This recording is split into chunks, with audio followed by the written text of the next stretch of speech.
The 33rd word. This word consists of 33 windows. While being the 33rd letter, this is also the 33rd word. Bismillahirrahmanirrahim. سنريهم آياتنا في الآفاق وفي أنفسهم حتى يتبين لهم أنه الحق. أولم يكفي بربك أنه على كل شيء شهيد. In the name of Allah, the Merciful, the Compassionate, we shall show them our signs in the furthest horizons and in themselves, so that it will become clear to them that this Quran is indeed the truth. Is it not enough that your Sustainer witnesses all things? Question. We would like a concise explanation of the ways man and the universe, that is, the microcosm and the macrocosm, point to the necessary existence and unity of Allah and His dominical attributes and functions, which the two parts of the above verse denote. For the unbelievers have gone too far. They are saying, for how long shall we say? وهو على كل شيء قدير. And He is powerful over all things. And have to raise our hands. Answer. The 33 words that have been written form 33 drops from the ocean of this verse and from the seas of truth which flow from it. If you look at them, you will find your answer. What we say now is only a sort of hint to the sprinkling of a single drop from the ocean. For example, if a wonder worker wants to build a splendid palace, he first of all sets the foundations in a wise and regular fashion, and plans them in a way suitable to their future purpose and results. Then he skillfully divides them into sections and apartments. Next, he orders and arranges the apartments and decorates them with tapestries, then illuminates them with electric lights.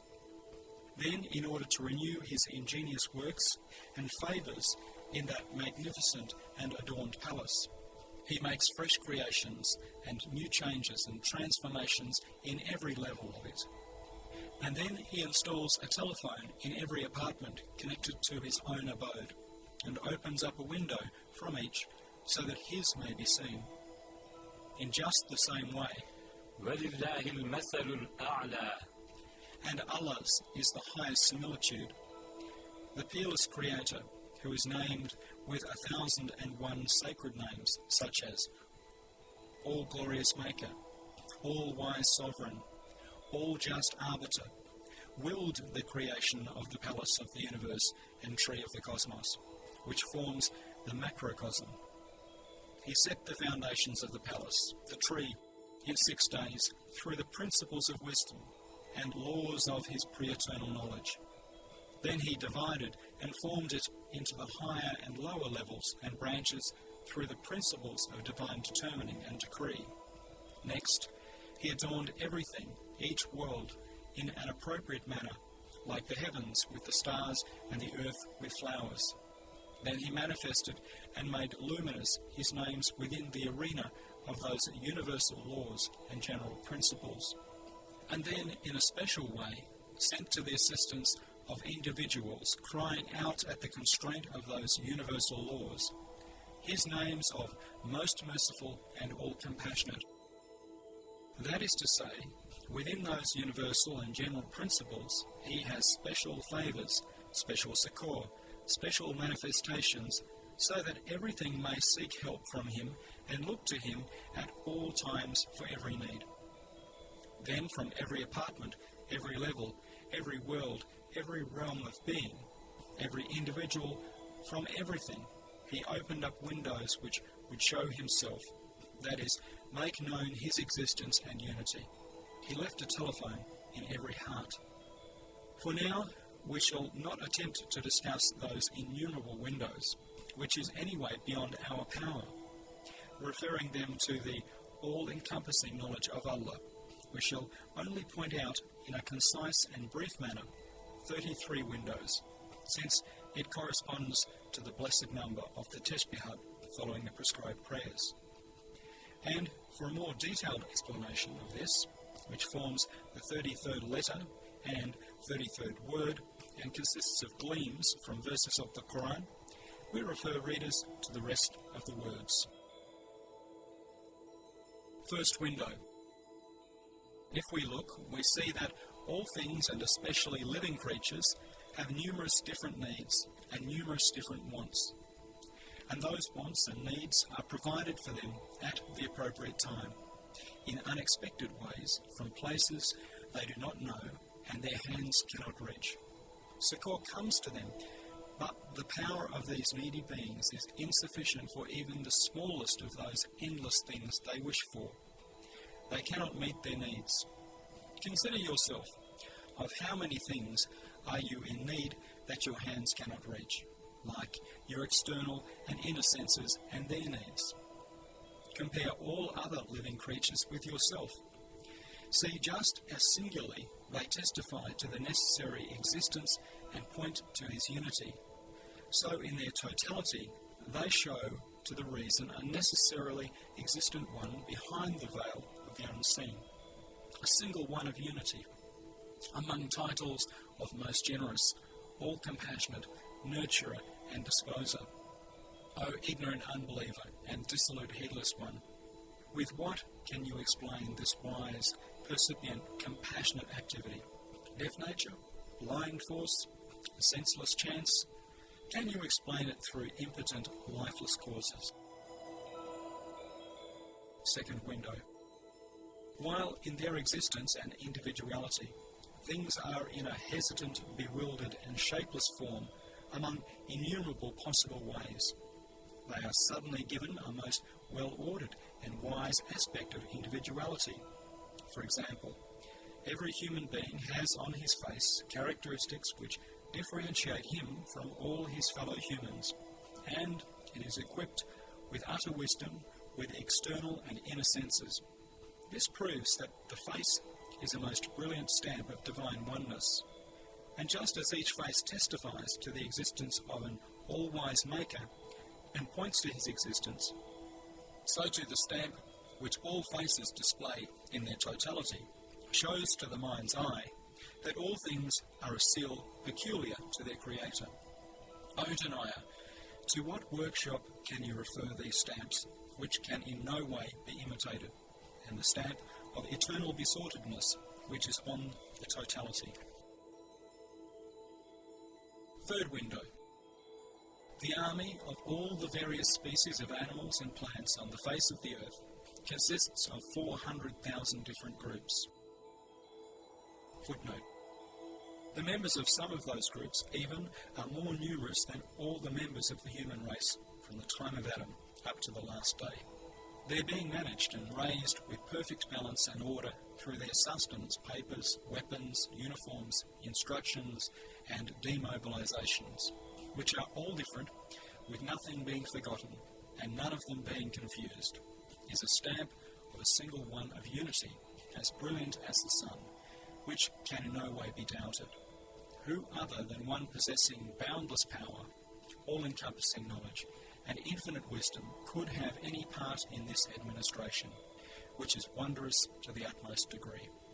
For if one who cannot administer and raise all together these species and nations, which are one within the other, interferes with one of them, he will throw the lot into disorder, whereas, according to the meaning of فارجع البصر هل ترى من فطور. So turn your vision again. Do you see any flaw? There is no sign of confusion. That means not so much as a finger can interfere. Fourth window. This is the acceptability of the supplications offered through the tongue of latent ability by all seeds, and through the tongue of innate need by all animals, and through the tongue of exigency by the desperate. Yes, just as all these innumerable supplications are observantly accepted and responded to, so, in a large measure, do they, in their entirety, self-evidently indicate and point to an all-compassionate and generous Creator, the answerer of prayer. Fifth window. We see that things, and particularly living beings, come into existence of a sudden, instantaneously. But while things which appear suddenly out of a simple substance should be simple, formless, and without art, they are created with an art and beauty requiring much skill. They are decorated with painstaking embroideries requiring much time, and adorned with wonderful arts requiring many tools.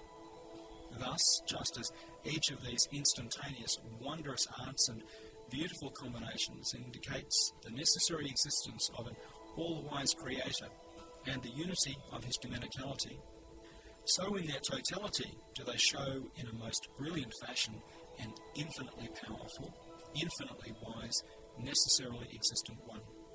So now, O stupefied denier, how can you explain this with nature, which is unconscious, impotent, and ignorant like you? Or do you want to make an infinite mistake and call that all-holy maker nature, and on the pretext of naming him that, attribute the miracles of his power to it and perpetrate an impossibility compounded 1,000 times over? Sixth window. إن في خلق السماوات والأرض واختلاف الليل والنهار والفلك التي تجري في البحر بما ينفع الناس وما أنزل الله من السماء من ماء فأحيا به الأرض بعد موتها وبث فيها من كل دابة وتصريف الرياح والسحاب المسخر بين السماء والأرض لآيات لقوم يعقلون. In the creation of the heavens and the earth, and the alternation of night and day, and the boats which travel through the seas for the benefit of men, and in what Allah sends down from the sky as rain, and with it raises to life the earth after its death, and raises in it every sort of living being, and in the circulating of the winds and the clouds subjugated between the heavens and the earth, are signs for a people who thinks. This verse both points out the divine existence and unity, and forms a truly large window displaying a greatest name. The gist of the verse is this: all the worlds in the higher and lower levels of the universe show with all different tongues a single result, that is, the dominicality of a single all-wise maker.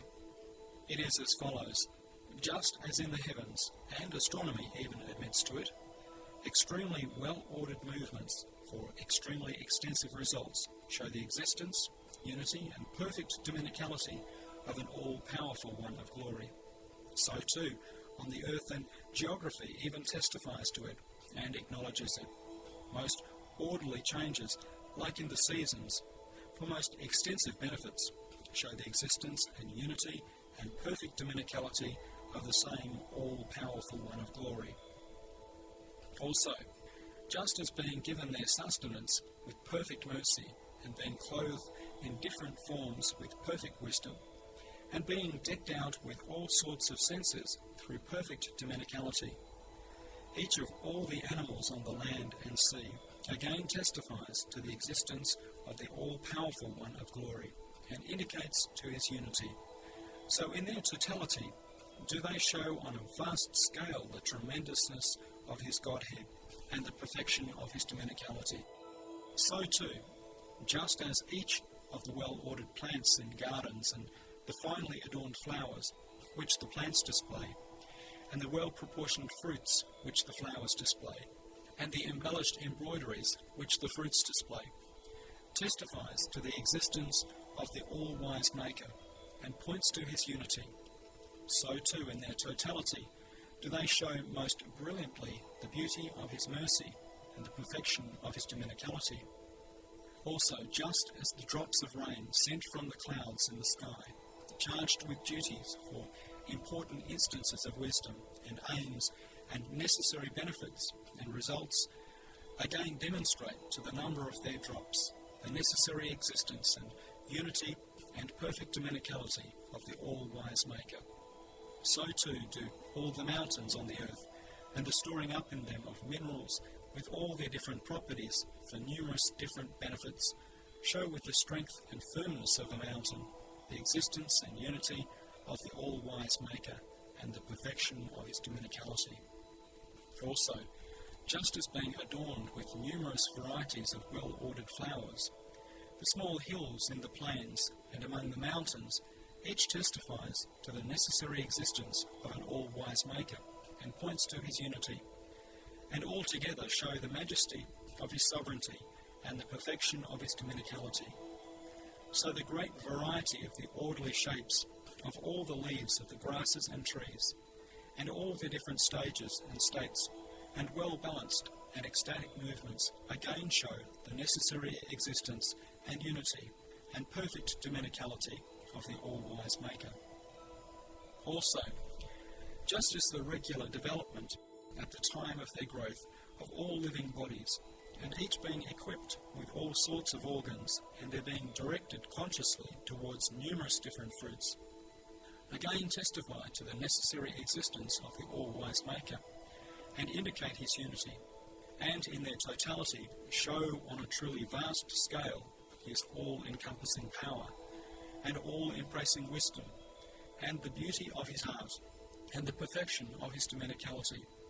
So too souls and spirits being situated in all animal bodies, and they being armed in most orderly fashion with numerous sorts of systems and faculties, and they being sent on numerous different errands with perfect wisdom, testify to the number of animals, indeed to the number of their faculties, to the necessary existence of the all-wise Maker, and point to his unity. And in their totality they show most brilliantly the beauty of his mercy, and the perfection of his dominicality.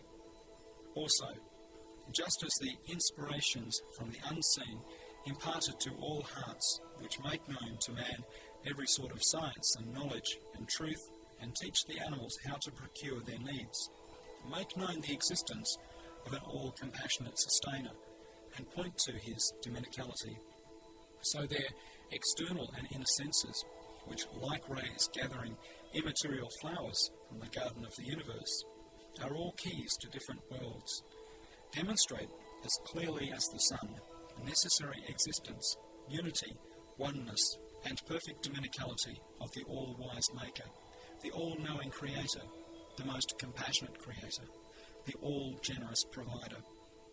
Thus, from the 12 windows, the 12 aspects mentioned here, a vast window opens which displays with a 12-coloured light of truth, the oneness, unity, and perfect dominicality of Allah Almighty. O unhappy denier, with what can you block up this window, which is as broad as the globe of the earth, indeed as its yearly orbit?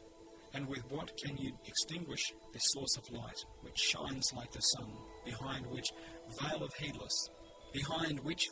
heedlessness can you hide it?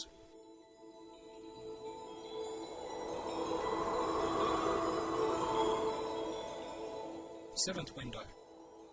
The perfect order of the works of art scattered over the face of the universe, and their perfect proportion and balance, and the perfection of their adornment, and the ease in their creation, and their resembling one another, and their exhibiting a single nature, demonstrate on a vast scale the necessary existence and perfect power and unity of an all-wise Maker. Moreover, just as the creation of innumerable, different, well-ordered complex beings from inanimate and simple elements again testifies to the number of those composite beings, to the all-wise Maker's necessary existence, and points to his unity, so in their totality do those beings demonstrate in truly brilliant fashion his unity and the perfection of his power. Then the utmost distinguishing and differentiating of beings, as they are renewed while being assembled and dissolved, that is, during what is called the composition of beings, amid the utmost degree of intermingling and confusion. For example, the distinguishing of the shoots and growth of seeds and roots without confusing them in any way, although they are all mixed up, and the mixed up substances entering trees being divided between the leaves, flowers, and fruits, and the nutrients which enter the body in mixed up form being differentiated and separated out with perfect wisdom and balance for the cells of the body. again demonstrate the necessary existence and perfect power and unity of the absolutely wise one, the absolutely knowing one, the absolutely powerful one. Then too, the making of the world of minute particles into a boundless, broad, arable field, and every instant sowing and harvesting it and obtaining the fresh crops of different universes from it, and those inanimate, impotent, ignorant particles being made to perform innumerable orderly duties, most consciously, wisely, and capably. This also shows the necessary existence of the all-powerful One of Glory and Maker of Perfection, and His perfect power and grandeur, of His sovereignty and His unity and perfection of His dominicality. Thus, through these four ways, a large window is opened onto knowledge of Allah, addressing the reason it displays the all-wise Maker on a large scale. Now, you unhappy heedless one, if you do not want to see Him and learn of Him in this way, divest yourself of your reason, become an animal, and thus be saved. Eighth window.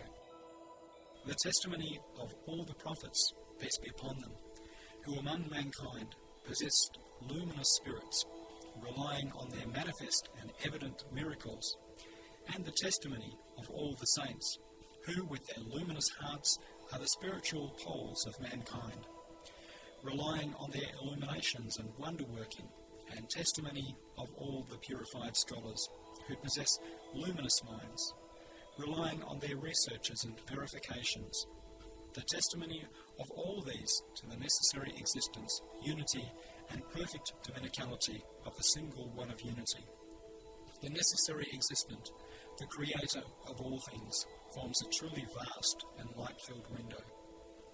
O you unfortunate denier, in whom do you place your trust so that you do not heed these? Or by closing your eyes in the daytime, do you imagine the world to be plunged into night? Ninth window. The universal worship in the cosmos self-evidently demonstrates an absolute object of worship.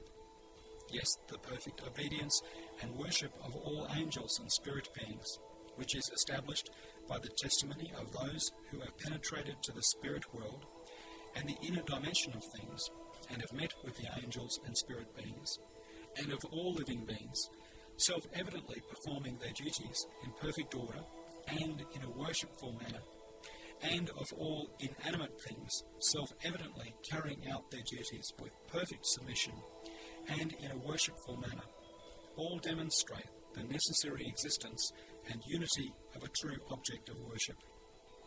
So too the true knowledge of the knowing, which has the strength of consensus, and the fruitful thanks of those who offer thanks, and the radiant glorification of all those who recite Allah's names, and the bounty-increasing praises of all those who recite Allah's praises, and all the demonstrative proofs and descriptions of divine unity of all those who acknowledge it, and the true love and passion of all lovers of Allah, and the true will and desire of those who seek Him, and the earnest searching and penitence of all those who turn to Him.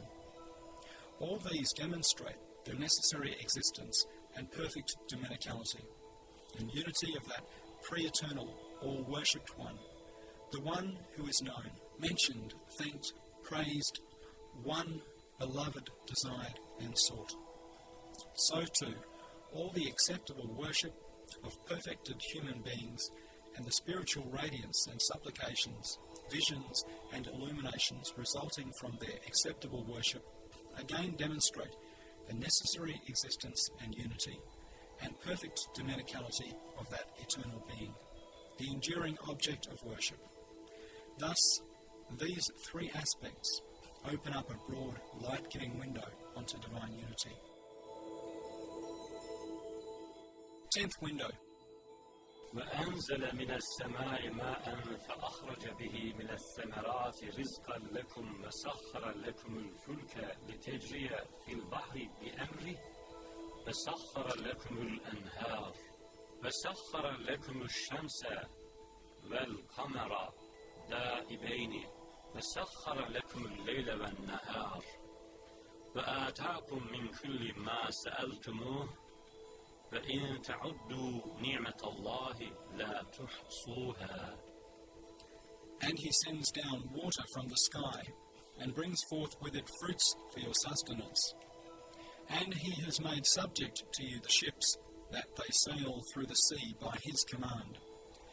And he has made the rivers subject to you, and he has made subject to you the sun and the moon, both diligently pursuing their courses.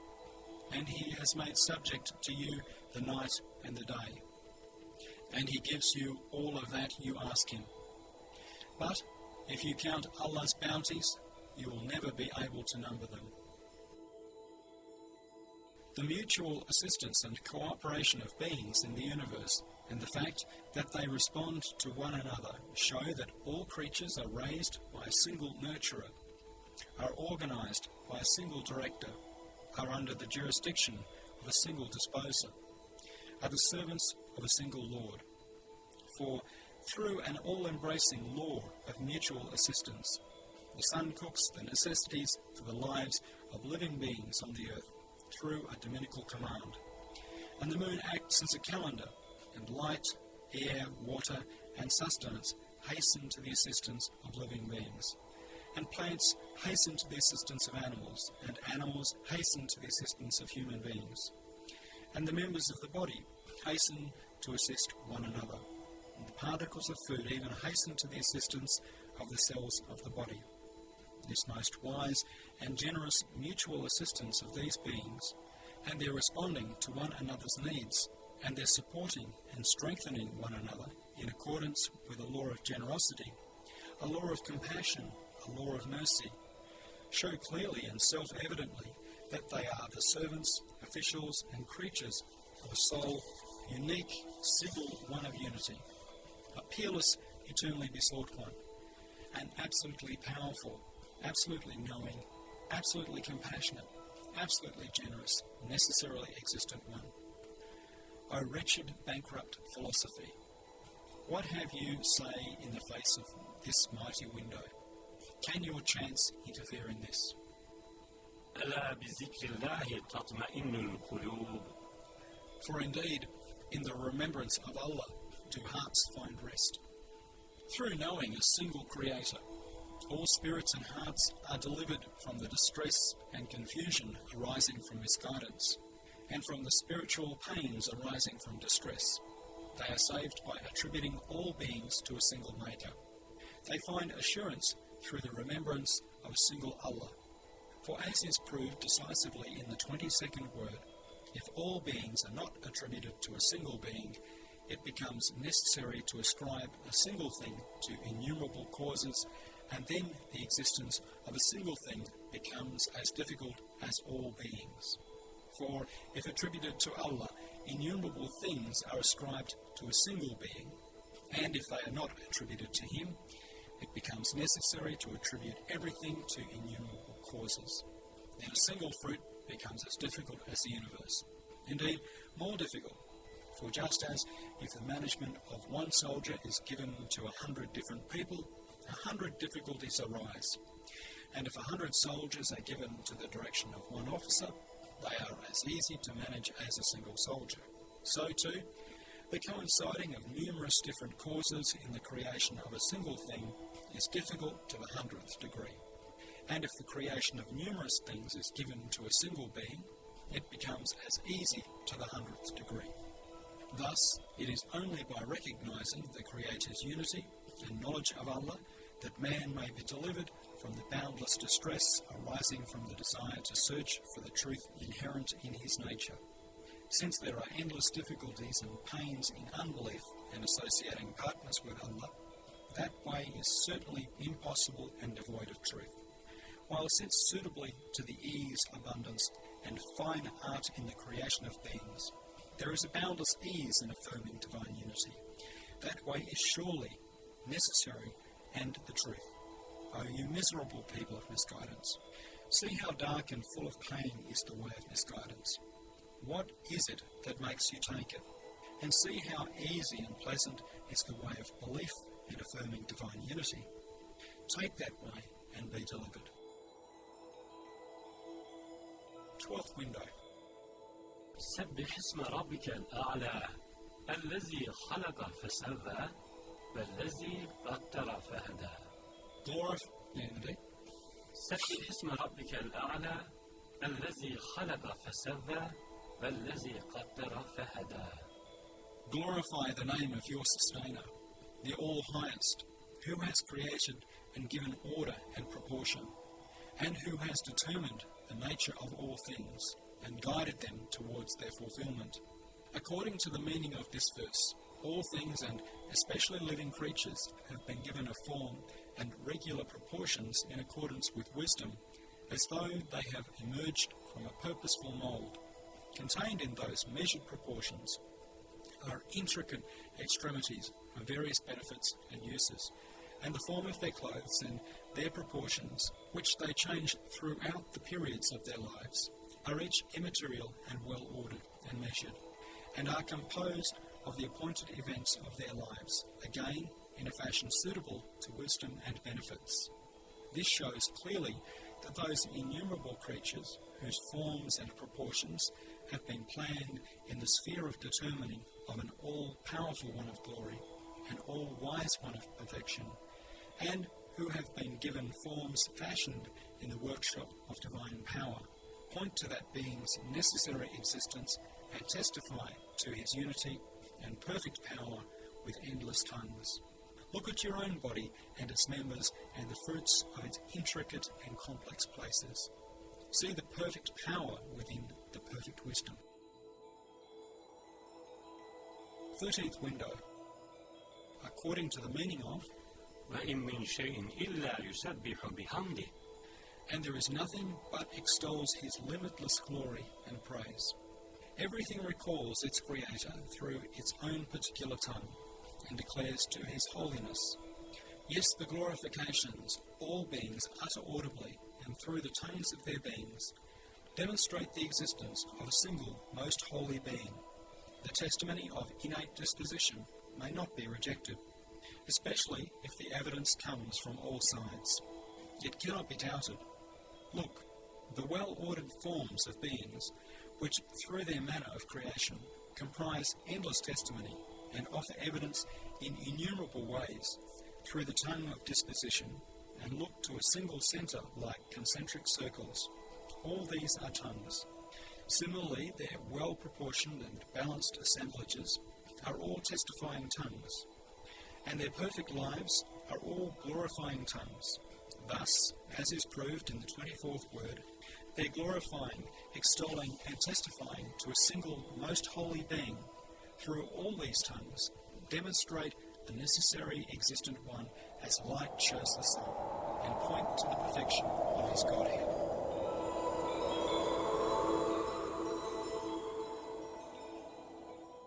Fourteenth window. قُلْ مَنْ بِيَدِهِ مَلَكُوتُ كُلِّ شَيْءٍ وَإِنْ مِّن شَيْءٍ إِلَّا عِنْدَنَا خَزَائِنُهُ مَا مِنْ دَابَّةٍ إِلَّا هُوَ آخِذٌ بِنَاصِيَتِهَا إِنَّ رَبِّي عَلَى كُلِّ شَيْءٍ حَفِيظٌ. Say, who is it in whose hands is the governance of all things? And there is nothing but its treasuries are with us. There is not a moving creature, but he has grasp of its forelock. Indeed, my sustainer watches over and records all things. According to the meanings of these verses, all things are in need of a single. According to the meanings of these verses, all things are in need of a single, all-glorious Creator in everything, in all matters and circumstances.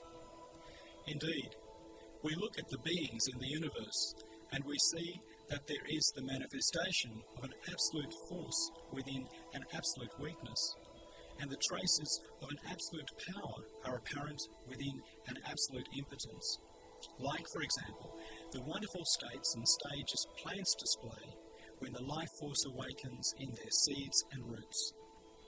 There is the manifestation, too, of an absolute wealth within an absolute poverty and dryness, like the poverty of the trees and the soil in winter, and their glittering wealth and riches in the spring. The sprinklings of an absolute life are also apparent within an absolute lifelessness, like the transformation of the elements into living matter. There is, moreover, the manifestation of an all-encompassing consciousness within an absolute ignorance. Like everything from minute particles to the stars, acting consciously and conforming to the order of the universe and to the demands of wisdom and requirements of life. Thus, this power within impotence, and strength within weakness, and wealth and riches within poverty, and life and consciousness within lifelessness and ignorance, necessarily and self-evidently opens up windows on every side onto the necessary existence and unity of a possessor of absolute power and absolute strength, a possessor of absolute riches, and absolutely knowing, all living and self-sufficient one. In their totality, they point to a luminous highway on a vast scale. And so, O you heedless one who has fallen into the swamp of nature, if you do not quit nature and recognize divine power, you have to accept that in everything, in every minute particle even, reside an infinite force and power, a boundless wisdom and skill, and the ability to see, know, and administer most other beings. 15th window. According to the meaning of the verse, الذي أحسن كل شيء خلقه, who has created everything in the best way. Everything is cut out according to its innate abilities, with perfect measure and order, and put together with the finest art, in the shortest way, the best form, the lightest manner, and practicable shape. Look at the clothes of birds, for example, and the easy way they ruffle up their feathers and continuously use them. Also, things are given bodies and dressed in forms in a wise manner, with no waste and nothing in vain. They testify to their number, to the necessary existence of an all-wise maker, and point to that possessor of absolute power and knowledge. 16th window.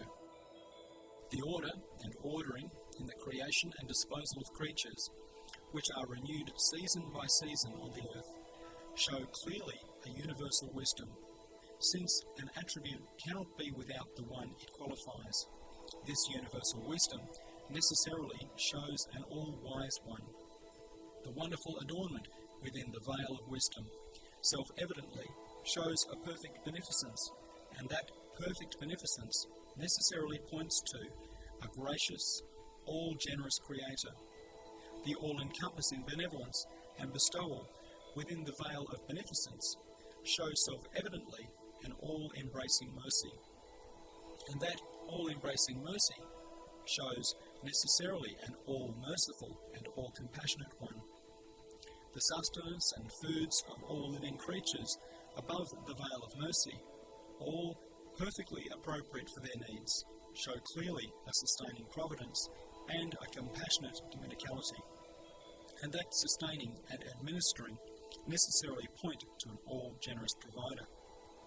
Yes, all the creatures on the face of the earth, thus raised with perfect wisdom, adorned with perfect beneficence, bestowed upon with perfect mercy, and nurtured with perfect compassion, testify to the necessary existence of an all-wise, munificent, compassionate, providing maker, and points to his unity.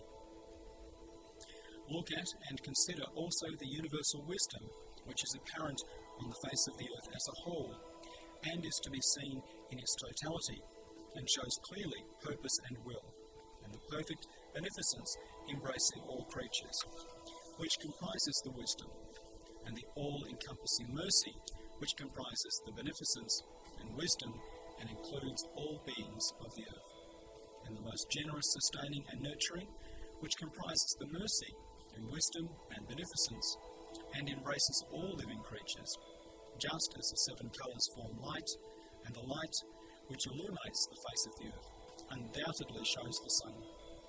So too that beneficence within wisdom, and mercy within beneficence, and sustaining and nurturing within mercy, show brilliantly on a large scale and at a high degree the unity and perfect dominicality of an utterly wise, generous, compassionate, providing necessarily existent one.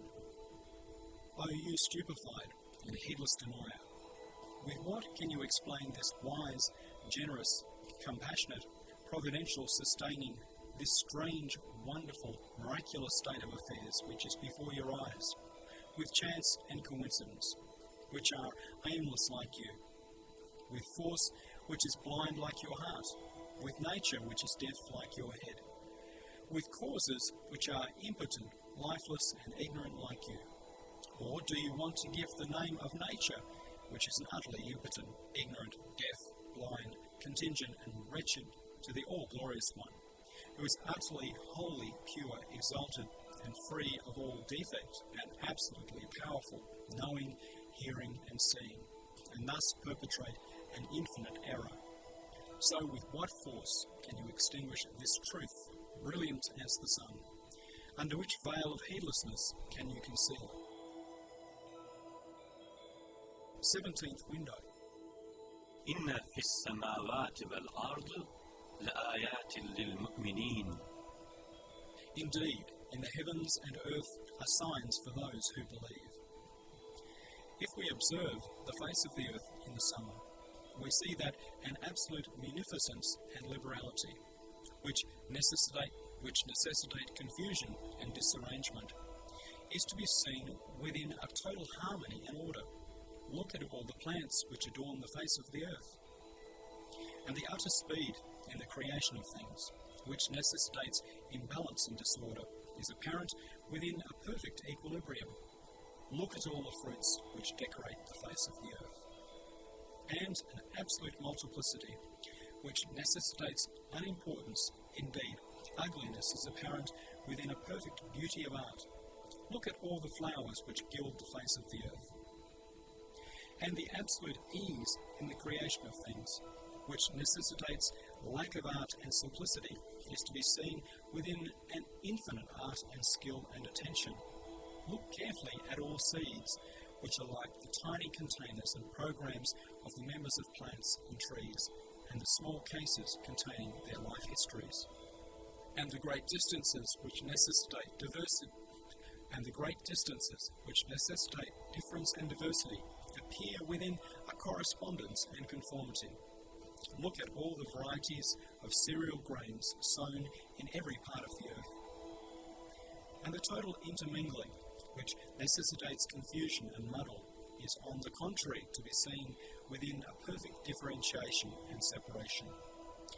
Consider the perfect differentiation of seeds when they sprout, despite being cast into the earth, all mixed up together and all resembling one another with regard to their substance, and the various substances which enter trees being separated out perfectly for the leaves, flowers, and fruits, and the foods which enter the stomach all mixed up together being separated out perfectly according to the various members and cells.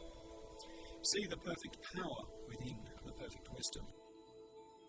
And the great abundance and infinite profusion which necessitate unimportance and worthlessness are to be seen as most valuable and expensive in regard to the creatures and art on the face of the earth. Within these innumerable wonders of art, consider only the varieties of mulberry, those confections of divine power on the table of the all-merciful one on the face of the earth. See them within the perfect mercy, the perfect art.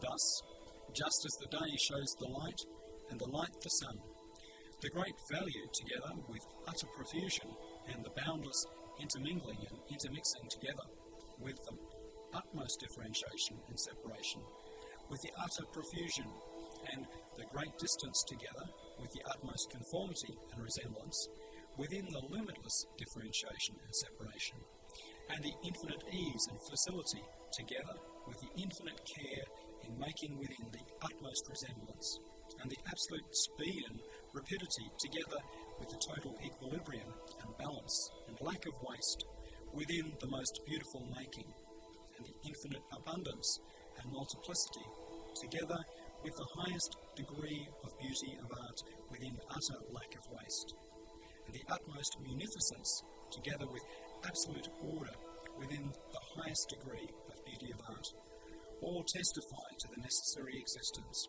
perfect power, beautiful dominicality, and unity and oneness of an all-powerful one of glory, an all-wise one of perfection, an all-compassionate and beauteous one. They demonstrate the meaning of the verse. لَهُ الْأَسْمَاءُ الْحُسْنَى. His are the most beautiful names.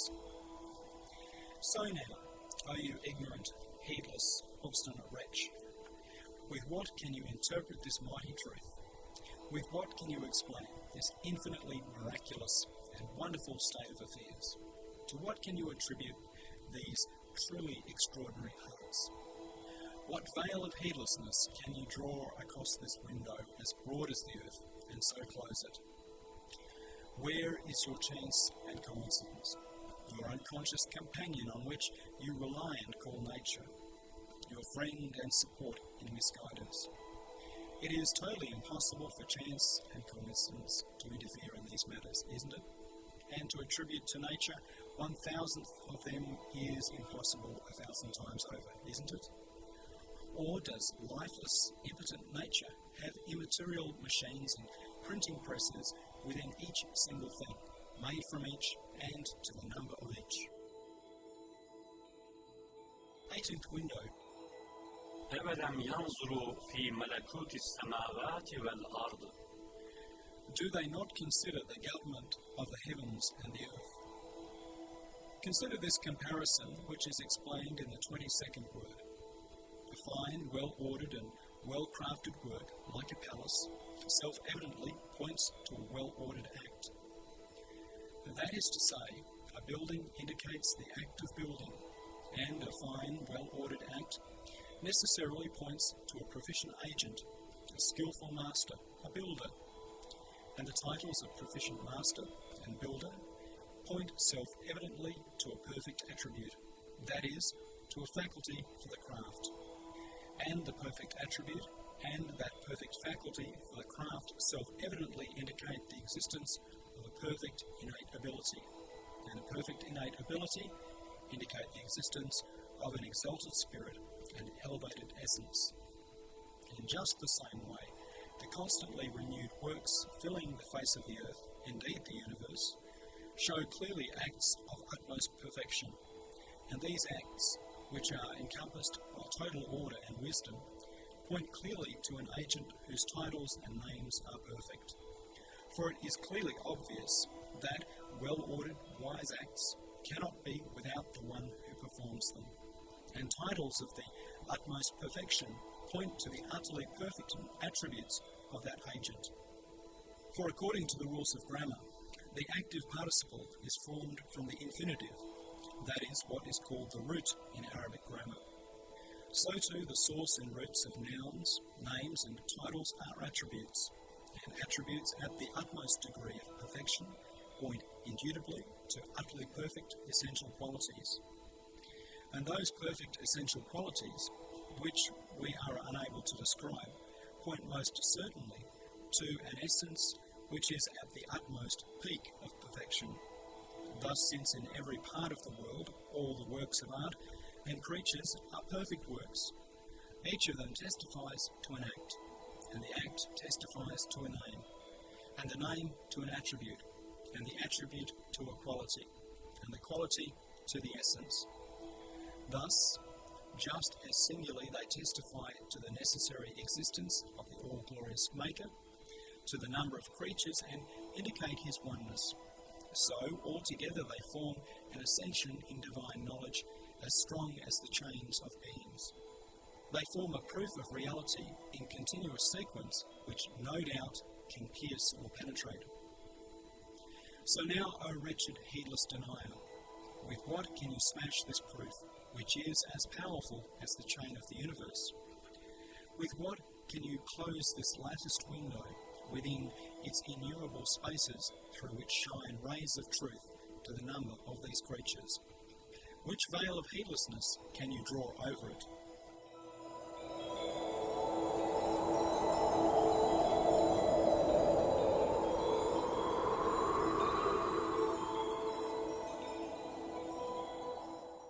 19th window. According to the meaning of the verse, تسبح له السماوات السبع والأرض ومن فيهن وإن من شيء إلا يسبح بحمده. the seven heavens and the earth, and all within them extol his limitless glory, and there is nothing but it extols his limitless glory and praise. The all-glorious Maker has attached innumerable meanings and instances of wisdom to the heavenly bodies, so that it is as if, in order to express his glory and beauty, he has adorned the heavens with the words of the suns, moon, and stars.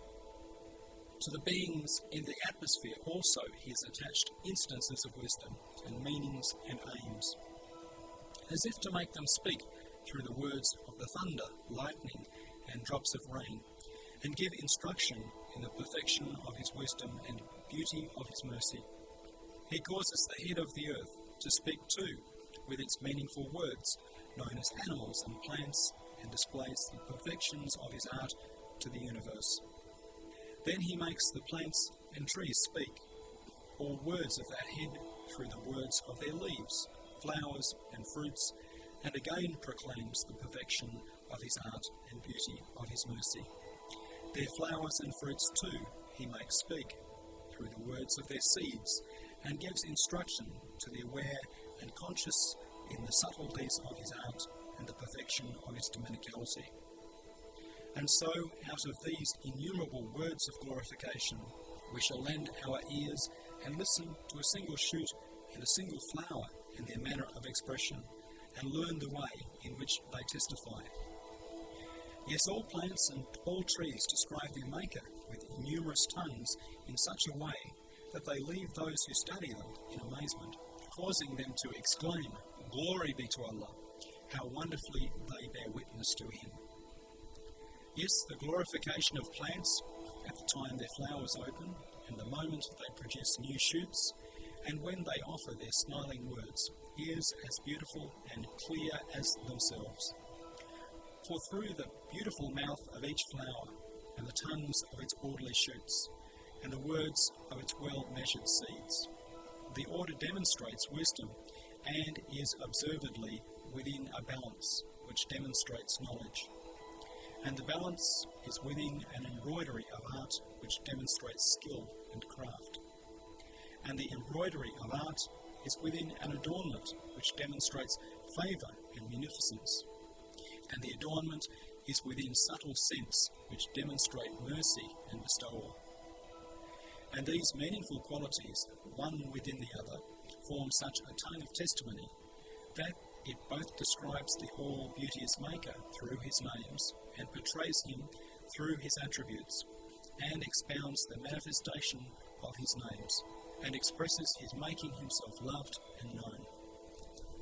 If you hear such testimony from a single flower, will your doubts and suspicions and heedlessness persist when you listen to all the flowers in the dominical gardens on the face of the earth, and hear with what elevated strength they proclaim the necessary existence and unity of the all-glorious Maker?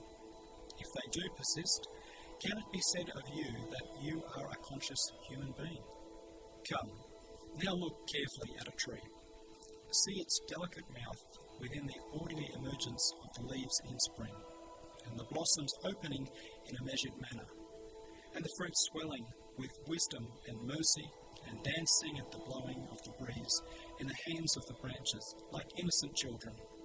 See the just balance within the wise order expressed through the tongue of the leaves becoming green at a generous hand, through that of the flowers smiling with the joy of a favour received, and through the words of the fruits laughing through a manifestation of mercy. See the careful arts and embroideries within the balance demonstrating justice, and the mercy within the skillful embroideries and adornment, and the various sweet tastes and delightful scents, which indicate mercy and bestowal, and the seeds, each of which is a miracle of power within the agreeable tastes. All these point in most clear fashion to the necessary existence and unity of an all-wise, generous, compassionate, beneficent, bountiful Maker, a bestower of beauty and favours, to the beauty of his mercy and perfection of his dominicality. Thus, if you can listen at the same time to the tongues of disposition of all the trees on the earth, you will see and understand what exquisite jewels are to be found in the treasury of the verse.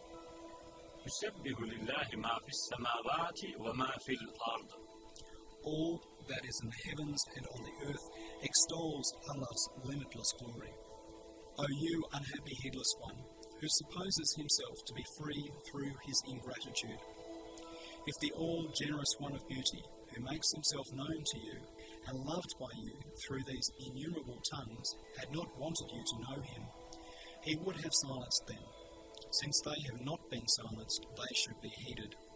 You cannot be saved by closing your ears in heedlessness, for the universe does not fall silent at you stopping up your ears. The beings within it will not be silent. The witnesses to divine unity will not hold their tongues, and for sure they will condemn you. 20th window. Footnote.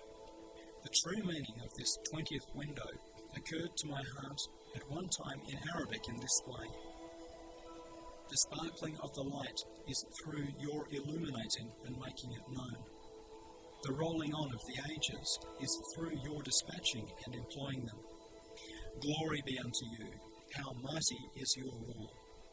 The flowing forth of the rivers is through your storing them up and subjugating them. The decorations of stones is through your designing and fashioning them. Glory be unto you, how sublime is your wisdom. The smiling of the flowers is through your adorning and beautifying them. The embellishing of the fruits is through your bestowal and munificence. Glory be unto you, how beautiful is your art. The caroling of the birds is through your making them speak and your avail. The singing of the rain is through your causing it to fall, your bestowal. Glory be unto you, how vast is your mercy. The motion of the moons is through your determining, your planning, your rotating them, your illuminating them. Glory be unto you, how brilliant your proofs, how dazzling your sovereignty.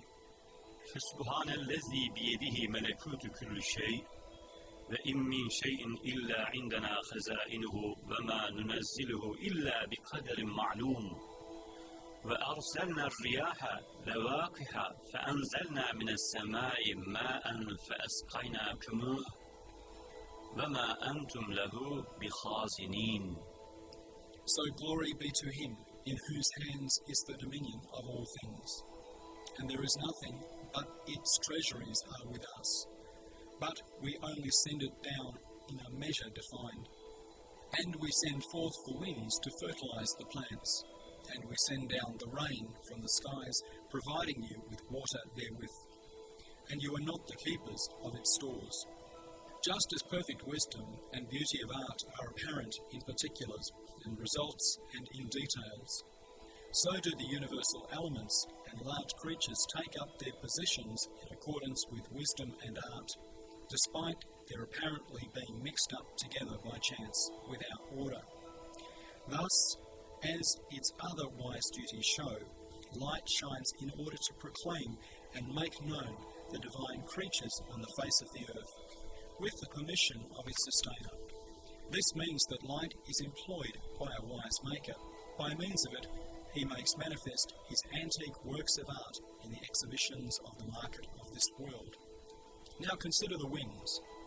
According to the testimony of their other wise, generous benefits and duties, they are hastening to extremely numerous and important tasks. It means that their movement in waves is being employed, are being dispatched, are being utilized by an all-wise maker. It is working expeditiously to speedily carry out the commands of their sustainer. Now consider the springs, the streams, and the rivers. Their welling up out of the ground and out of the mountains is not by chance, for it is demonstrated by the testimony of their benefits and fruits, the works of divine mercy, and by the statement of their being stored up in mountains with a balance of wisdom in proportion to need, that they are subjugated and stored up by an all-wise sustainer, and that their flowing forth is their conforming exuberantly to his command. Now consider all the varieties of stones and jewels and minerals in the earth, their decorations and beneficial properties, the wise benefits connected to them, and their being prepared in a manner appropriate to human and animal needs and vital necessities, all show that they are made in that way through the decoration, arrangement, planning, and forming of an all-wise maker. Now consider the flowers and fruits. Their smiles, tastes, beauties, embroideries, and scents are all like invitations to and menus for the table of a most munificent maker, and all compassionate bestower of bounties. They are given as various menus and invitations to each species of beings through their different colours, scents, and tastes. Now consider the birds, a certain indication that their twittering and chirping is an all-wise maker's causing them to speak, is the astonishing way in which they express their feelings to one another with those sounds and state their intentions. Now consider the clouds, a definite indication that the pattering of the rain is not a meaningless sound, and that the crashing of thunder and lightning is not a futile din, is that those strange beings are created in empty space. Also drops of rain like the water of life are milked from the clouds, suckling the living creatures on the earth so needy and longing for them. These facts show that the pattering and crashing are most meaningful and full of wisdom. For at the command of a most generous sustainer, the rain calls out to those longing for it, "Good news, we are coming," they express this meaning. Now look at the sky and consider carefully only the moon out of all the innumerable bodies within it. That its motion is at the command of an all-powerful and wise one is demonstrated by the important instances of wisdom connected to it and concerning the earth. Since we have explained these in other places in the Risale-i, we cut this short here. Thus, the universal elements we have enumerated from light to the moon open in large measure a truly extensive window. They proclaim and show the unity of a necessarily existent one, and the perfection of his power and the grandeur of his sovereignty. And so, O heedless one, if you are able to silence this voice, crashing like thunder, and extinguish this light, brilliant as the sun, forget Allah. Otherwise, come to your senses.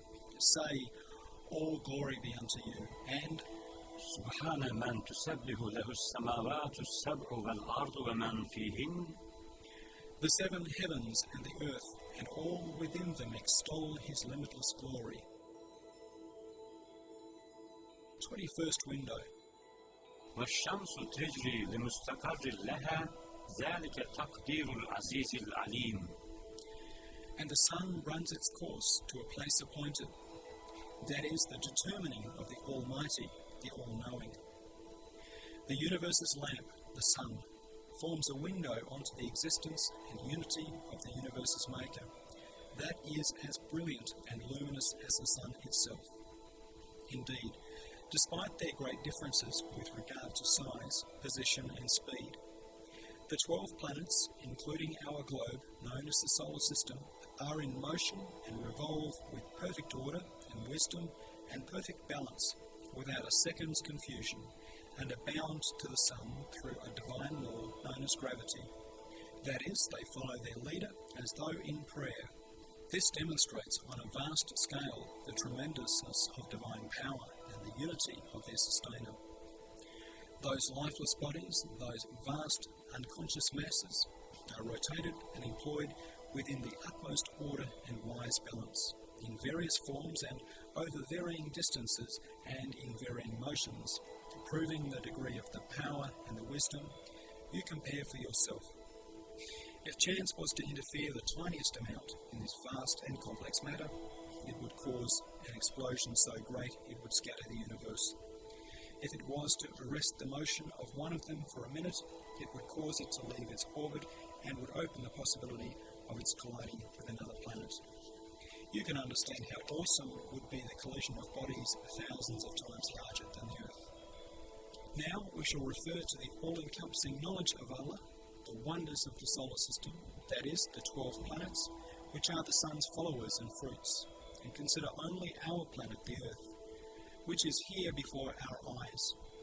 We see that our planet is made to travel on a long journey around the Sun by a dominical command as its most important duty, as is described in the third letter, in a way that demonstrates the grandeur of dominical majesty and the loftiness of the sovereignty of the Godhead and the perfection of his mercy and wisdom.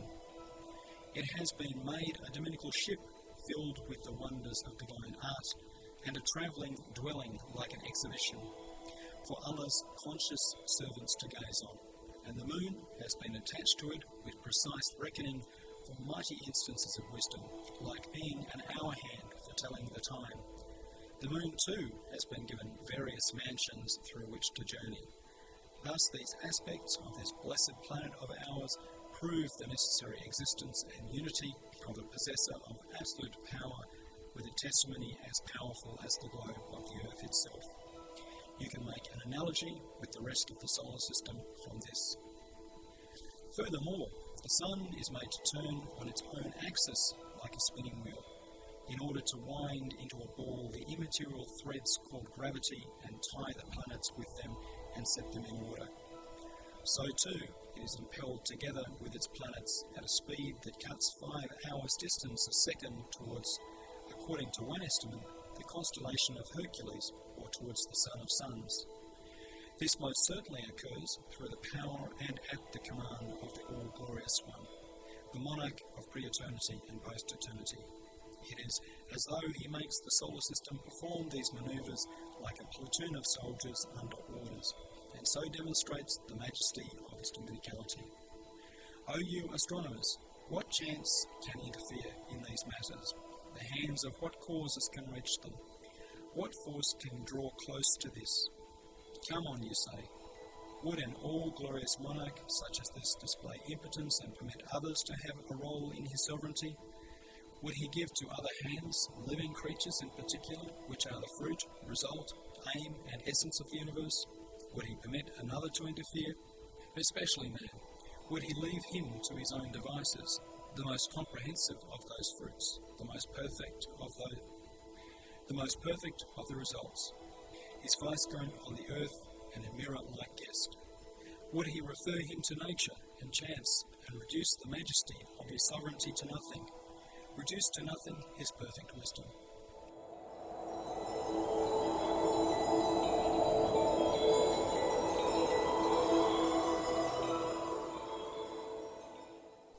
Second window. ألم نجعل الأرض مهادا والجبال أوتادا وخلقناكم أزواجا فانظر إلى آثار رحمة الله كيف يحيي الأرض بعد موتها. Have we not made the earth a cradle, and the mountains as pegs, and created you as pairs? So behold the signs of Allah's mercy, how he raises to life the earth after its death. The globe of the earth is a head with 100,000 mouths. In each mouth are 100,000 tongues.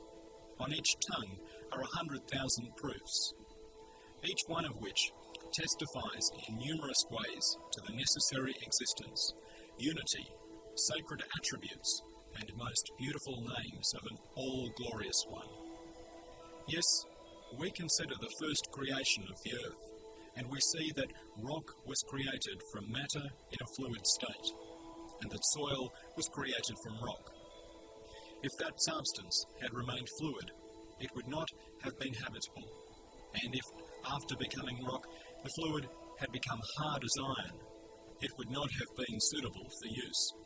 So what gave it its state was surely the wisdom of an all-wise maker who saw the needs of the earth's inhabitants.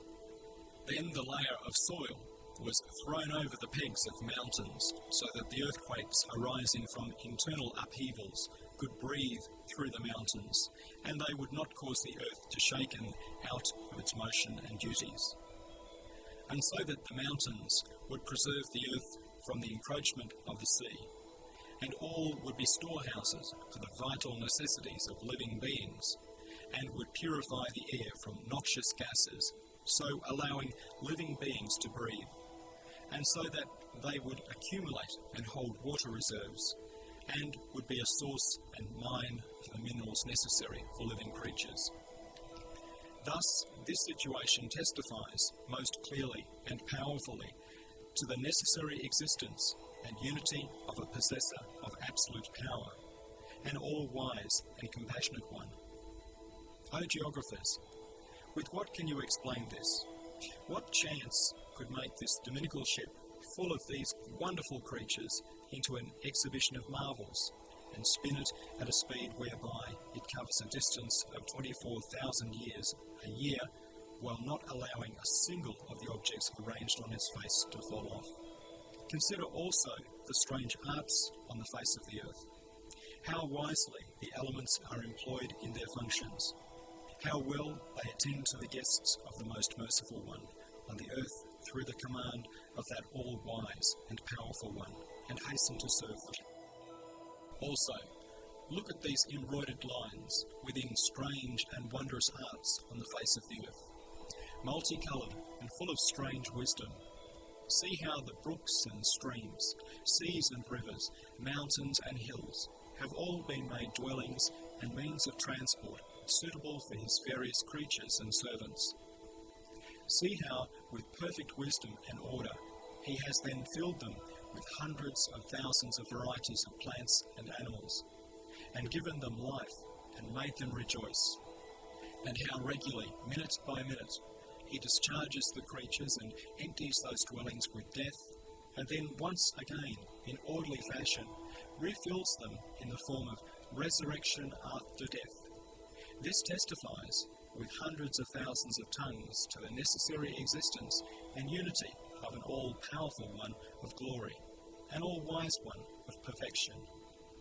In short, the earth, the face of which is an exhibition of marvels of art, a display of wonders of creation, a place of passage for the caravans of beings, and a mosque and dwelling for the ranks of worshippers, is like the heart of all the universe. It thus displays the light of divine unity to the same degree as the universe. O geographer, if the head of the earth has 100,000 mouths, and with the 100,000 tongues in each of it makes known Allah, and still you do not recognize him and plunge your head into the swamp of nature, then ponder over the greatness of your fault. Know what a grievous punishment it makes you deserve. Come to your senses and extract your head from the swamp. Say, آمنت بالله الذي بيده ملكوت كل شيء. I believe in Allah, in whose hand is the sovereignty of all things. 23rd window. الذي خلق الموت والحياة. Who creates death and life. Life is the most luminous, the most beautiful of the miracles of dominical power. It is the most powerful and most brilliant of the proofs of divine unity.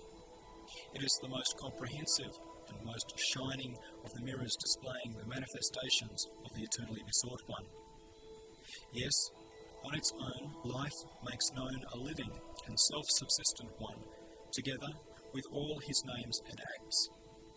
For life is a light, a medicament, like a potion blended from numerous attributes. Just as the 7 colours are combined in light and various drugs are blended together in a medicament, so life is a reality made of numerous attributes. Some of the attributes in its reality expand by means of the senses. They unfold and are differentiated. However, the greater part make themselves perceived in the form of the emotions. They make themselves known by welling up out of life. Furthermore, life comprises sustenance, mercy, grace and wisdom, which are dominant in the planning and administration of the universe. It is as if life fastens them on behind it and draws them into the place it enters. For example, when life enters a body, the name of All-Wise is also manifested. It makes its home well and orders it with wisdom. In the same way, the name of All-Generous is manifested, and it organizes and decorates its dwelling according to its needs. At the same time, the manifestation of the name of all compassionate is apparent. It bestows all sorts of bounties for the continuance and perfection of life. Again, at the same time, the manifestation of the name of provider appears. It produces the sustenance, material and immaterial, necessary for the perpetuation and unfolding of the life, and in part stores them up within its body. That is to say, life is like a point of focus. Various attributes enter one another. Indeed, they become one and the same. It is as if, in its entirety, life is both knowledge and at the same time power, and at the same time wisdom and mercy, and so on.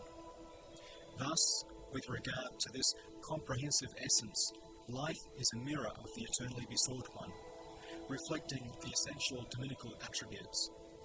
It is due to this mystery that the necessarily existent one, who is the ever-living and self-subsistent one, creates life in great abundance and plenitude, and scatters it far and wide and broadcasts it, and gathers everything around life and makes it serve it.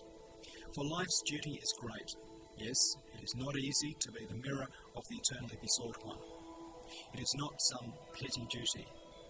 Thus, the instantaneous and continuous coming into existence from nothing of these countless, numberless lives, which we all the time see before our eyes, and of spirits, which are the origins and essences of lives, their being sent, demonstrate the necessary existence, sacred attributes, and most beautiful names of a necessarily existent and ever-living and self-subsistent one, as clearly as sunbeams show the existence of the sun.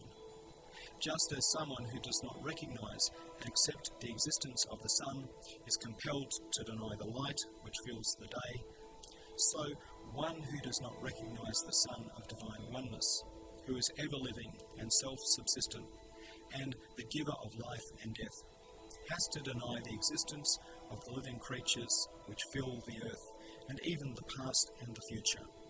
He has to fall 100 times lower than an animal, to fall from the level of life to become something utterly ignorant and lifeless. 24th window. لا إله إلا هو كل شيء هالك إلا وجهه له الحكم وإليه ترجعون. There is no Allah but He. Everything will perish save His countenance. His is the command, and to Him shall you return. Death is a proof of dominicality, as much as life is a proof of it.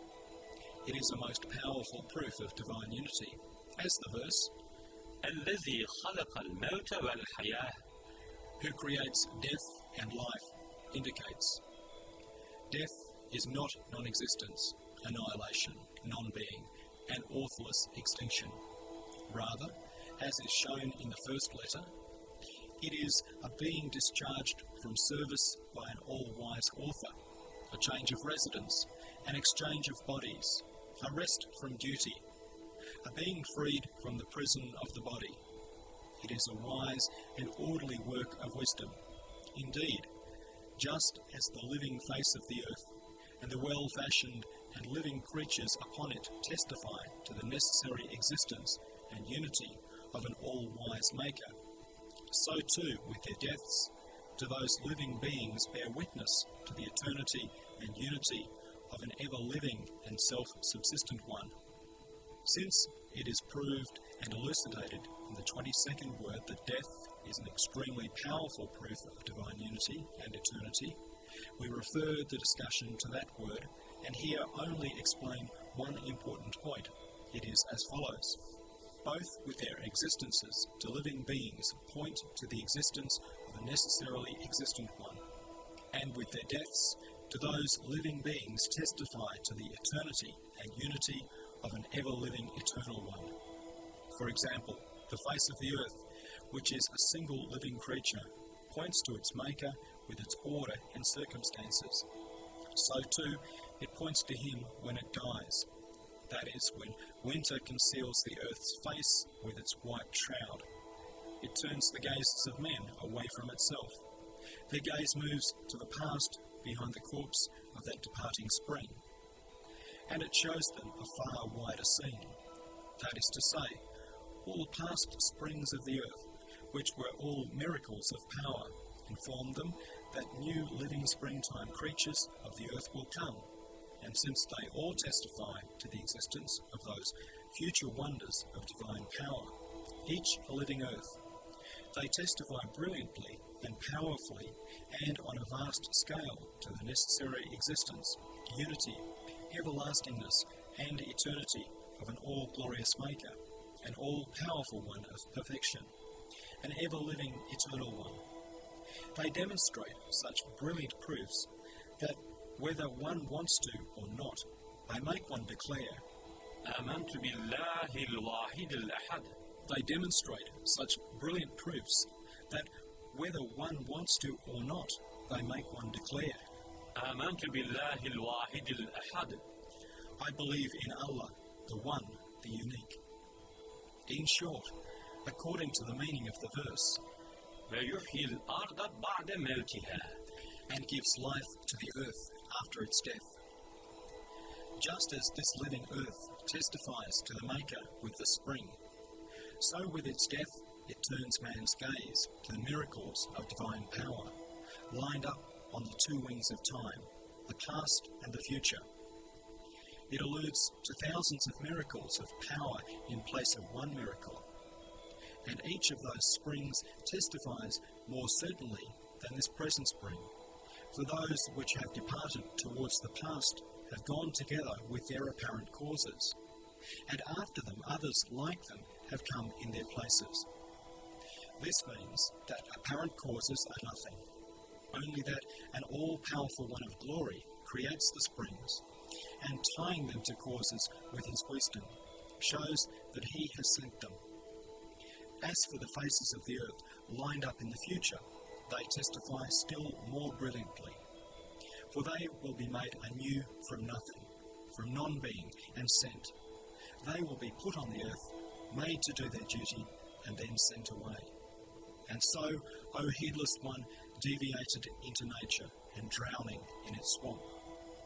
How can something which does not possess hands wise and powerful enough to reach all the past and all the future interfere in the life of the earth?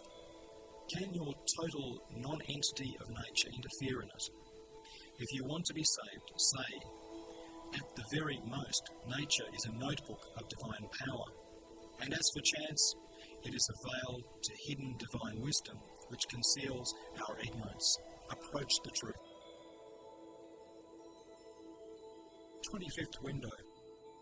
Like one struck points to the striker, and a finely fashioned work of art necessitates the artist, and an offspring requires a parent, and an undersurface demands a top surface, and so on. Like all these qualities known as relative matters, which are not absolute and cannot exist without each other, contingency, which is apparent in particulars in the universe, as well as in it as a whole, points to necessity, and the state of being acted upon, which is to be seen in all of them, points to an act, and the createdness apparent in all of them points to creativity, and the multiplicity and composition to be seen in all demand unity, and necessity and act, creativity and unity clearly and necessarily require one who is not contingent, acted upon, numerous, compounded and created, but bears the attributes of being necessary, an agent, one and a creator, in which case all contingency, states of being acted upon, createdness, multiplicity and composition testify to the necessarily existent the one who acts as he wills, the creator of all things, the single one of unity. In short, just as a necessity is apparent from contingency, the act from the state of being acted upon, and unity from multiplicity, and the existence of the former indicate the latter with certainty. In the same way, qualities like createdness and having all their needs provided for, which are to be seen in beings, clearly point to the existence of attributes like making and providing, In turn, the existence of these attributes point necessarily and self-evidently to the existence of an all-compassionate maker, who is a creator and provider. That is to say, with the tongues of the hundreds of attributes of this sort which they bear, every being testifies to the hundreds of necessarily existent ones' most beautiful names. If this testimony is not admitted, it becomes necessary to deny all the attributes of this sort pertaining to beings. 26 Window Footnote. This window addresses those lovers of Allah who approach Him with the heart in particular, rather than people generally. The ever-renewed instances of beauty and fairness, passing over the faces of the beings in the universe, show that they are shadows of the manifestations of an eternal beauteous one. Yes, bubbles sparkling on the surface of a river and then disappearing, and other bubbles coming after them and sparkling like those that preceded them, shows that they are mirrors to the rays of a perpetual sun.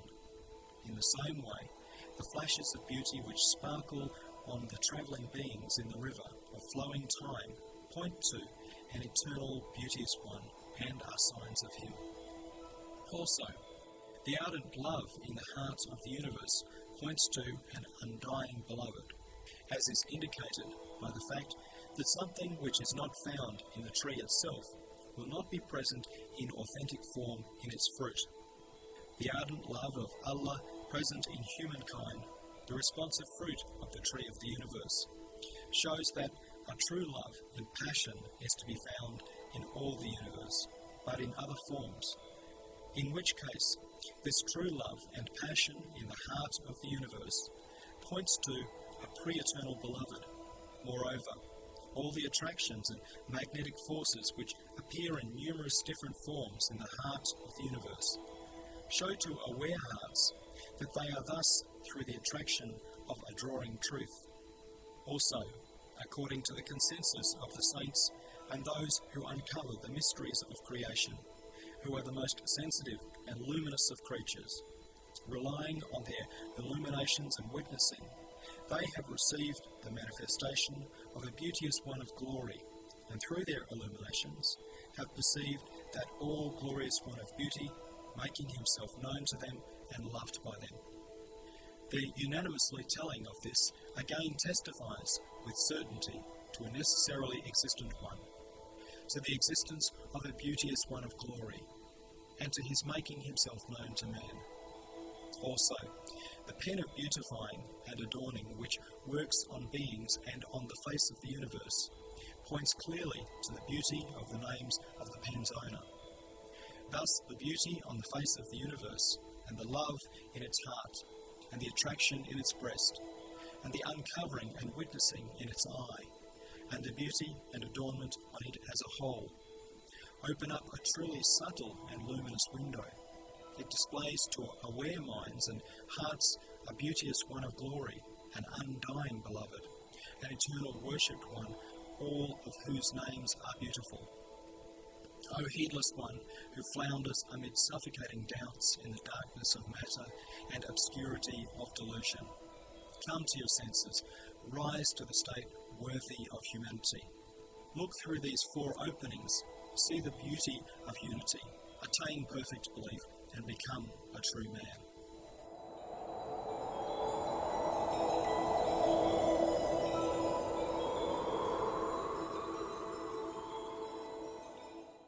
Twenty-seventh window. Allahu khaliqu kulli shay'in wa huwa ala kulli shay'in wakeel. Allah is the creator of all things, and of all things He is the guardian and disposer. We look at the things which appear to be causes and effects in the universe, and we see that the most elevated cause possesses insufficient power for the most ordinary effect. This means that causes are a veil, and something else makes the effects. To take only a small example out of innumerable creatures, let us consider the faculty of memory, which is situated in man's head in a space as tiny as a mustard seed. We see that it is like a book so comprehensive, indeed like a library, that within it is written without confusion the entire story of a person's life. What cause can be shown for this miracle of power? The grey matter of the brain? The simple unconscious particles of the cells? The winds of chance and coincidence?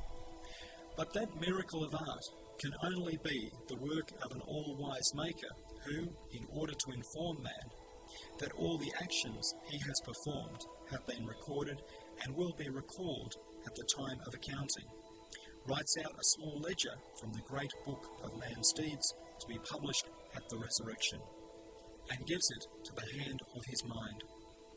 Thus, since they are comparable to man's faculty of memory, make an analogy with all eggs, seeds, and grains, and then compare other effects to these small and comprehensive miracles. Because whichever effect and work of art you look at, it contains such wonderful art that not only its common simple cause, but if all causes were to gather, they would declare their impotence before it. For example, suppose the sun, which is imagined to be a large cause, to possess will and consciousness. If it is said to it, "Are you able to make a fly?" Of course it would reply, "Through my Creator's bounty, there is plenty of light, heat, and colours in my shop, but such things in the fly's being as eyes, ears, and life are neither in my shop, nor are they within my power." Furthermore, the wonderful art and adornment in effects dismiss causes, and indicating the necessarily existent one, the causer of causes, in accordance with the verse. وإليه يرجع الأمر كله. And to him goes back every affair. Hand over matters to him. In the same way, the results, purposes, and benefits attached to the effects demonstrate self-evidently that they are the works of an all-generous sustainer, an all-wise and compassionate one, beyond the veil of causes. For unconscious causes certainly cannot think of some aim and work for it. And yet, we see that each creature which comes into existence does so following not one, but many aims, benefits, and instances of wisdom. That means an all-wise and generous sustainer makes those things and sends them. He makes those benefits the aim of their existence. For example, it is going to rain. It is obvious how distant the causes that apparently result in rain are from thinking of animals and having pity and compassion on them. That means it is sent to their assistance through the wisdom of a compassionate Creator, who creates the animals and guarantees their sustenance. Rain is even called mercy, because since it comprises numerous works of mercy and benefits, it is as if mercy has become embodied as rain, has been formed into drops, and arrives in that way. Furthermore, all the finely adorned plants which smile at creatures and the embellishments and displays in animals self-evidently point to the necessary existence and unity of an all-glorious one behind the veil of the unseen, one who wants to make himself known and loved through these beautifully adorned fine arts. That is to say, this adornment in things and these displays and embellishment indicate of a certainty the attributes of making known and making loved, while the attributes of making known and making loved self-evidently testify to the necessary existence and unity of an all-powerful Maker who is loving and known. In short, since causes are extremely commonplace and impotent, and the effects attributed to them are most valuable and full of art, this dismisses causes. The aims and benefits of effects also discharge ignorant and lifeless causes and hand them over to an all-wise Maker. Also, the adornment and skill on the face of effects indicates a wise Maker who wants to make his power known to conscious beings and desires to make himself loved. O wretched worshipper of causes, with what can you explain these important truths? How can you deceive yourself? If you have sense, rend the veil of causes and declare, وحده لا شريك له. He is one. He has no partners. Be saved from innumerable delusions. 28th window.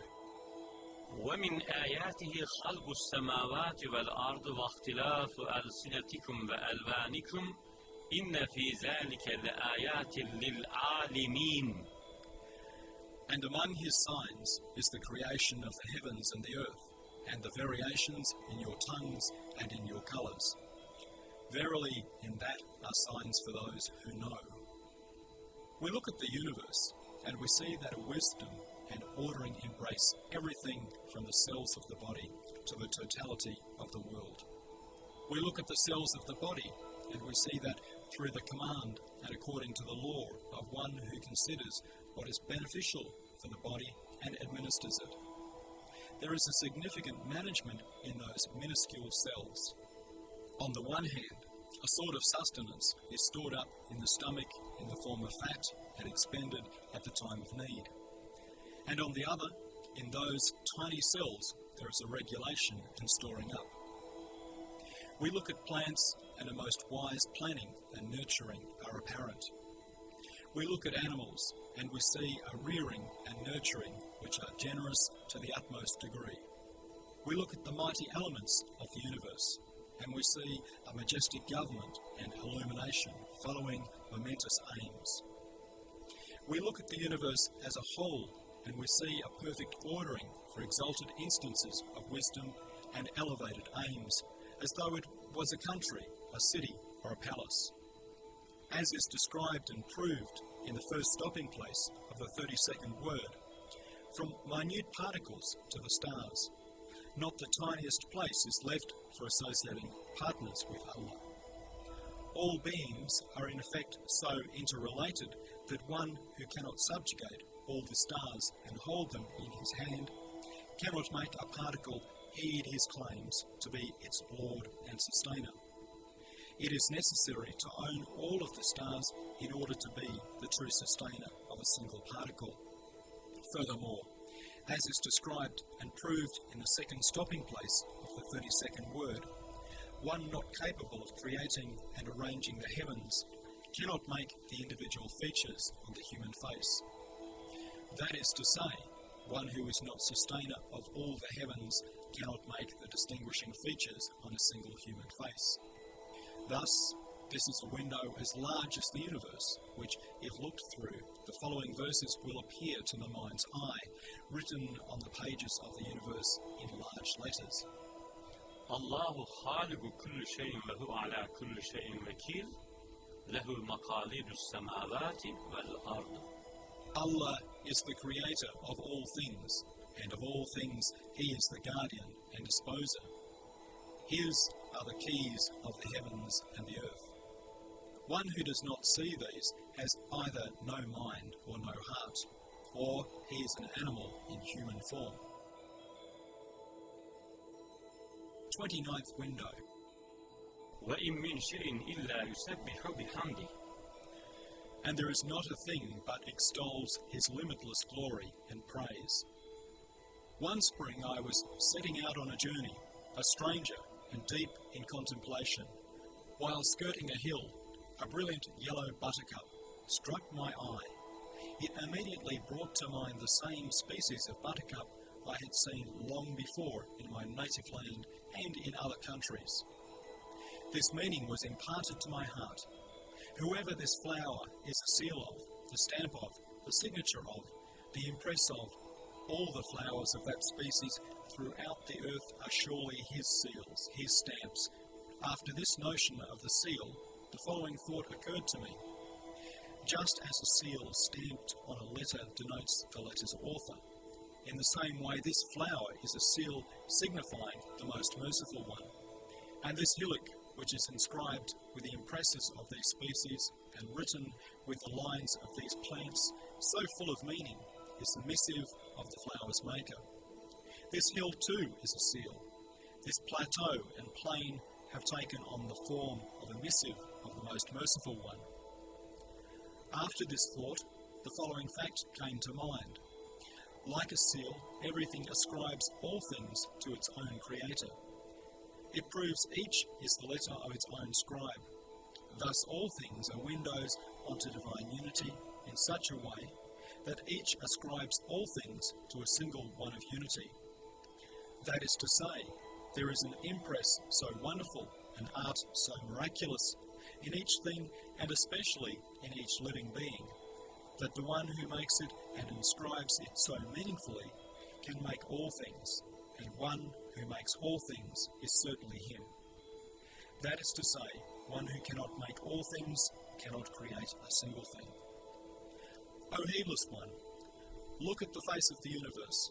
See the pages of beings one within the other, like letters of the eternally besought one, each letter stamped with innumerable seals of divine unity.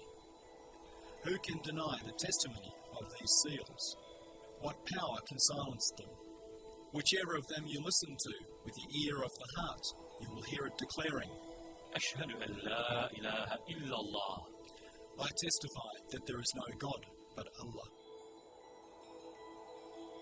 30th window. لو كان فيهما آلهة إلا الله لفسدتا كل شيء هالك إلا وجهه له الحكم وإليه ترجعون. If there were in the heavens and the earth other gods beside Allah, there surely would have been confusion in both. Everything will perish save his countenance. His is the command, and to him shall you return. This window of the scholars of theology, Kalam, based on contingency and creativeness, and their highway for proving the necessarily existent one. For all the details, we refer you to the scholars' great books like شرح المواقف and شرح المقاصد. And here only demonstrate one or two rays which spill on the spirit from the effulgence of the Quran and this window. It is as follows. It is the requirement of dominion and rulership not to accept rivals. They reject partnership. They repudiate interference. It is because of this that if there are two headsmen in a village, they will destroy its tranquility and order. Or if there are two chiefs or officials in a district, or two governors in a province, they will cause chaos. Or if there are two kings in a country, they will cause complete and stormy confusion.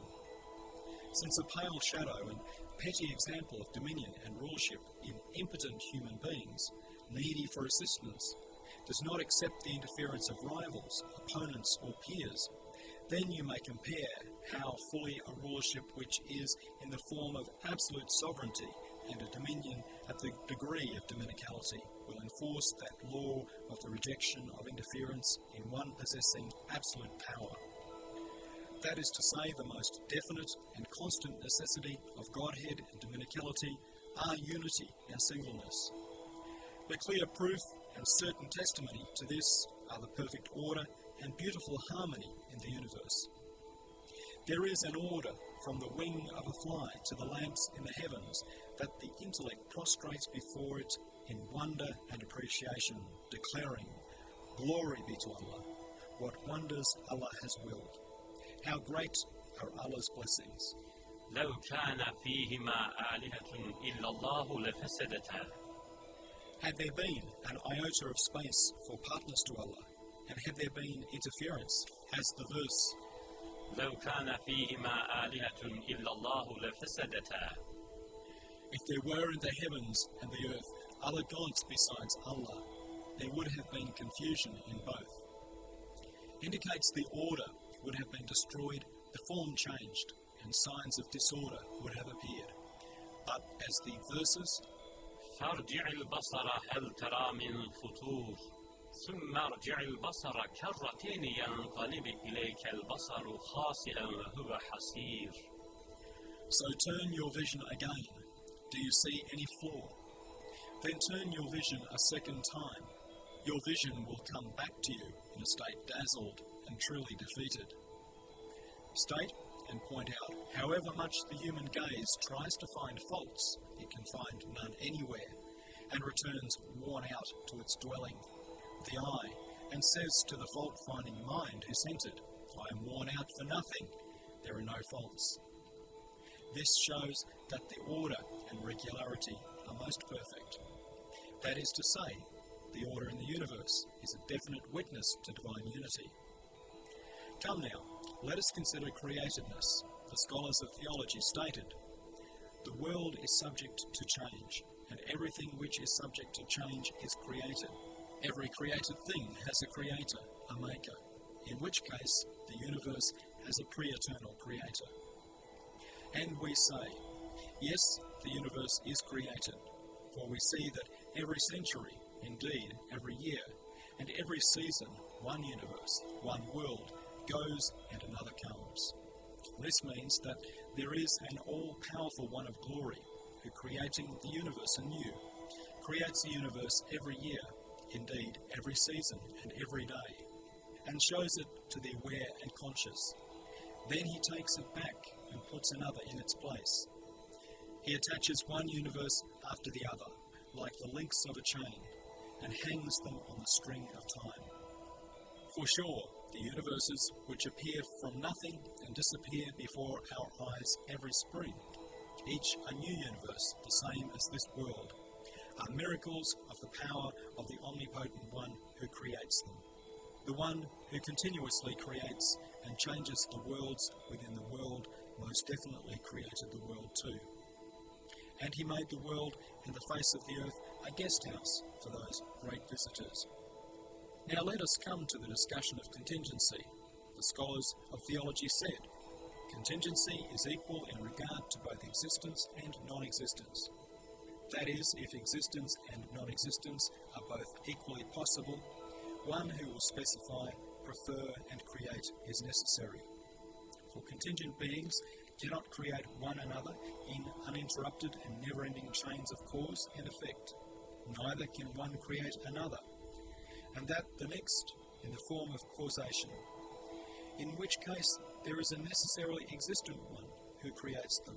They rendered null and void the never-ending causal sequences with the famous 12 categorical proofs called the ladder argument, and demonstrated causality to be impossible.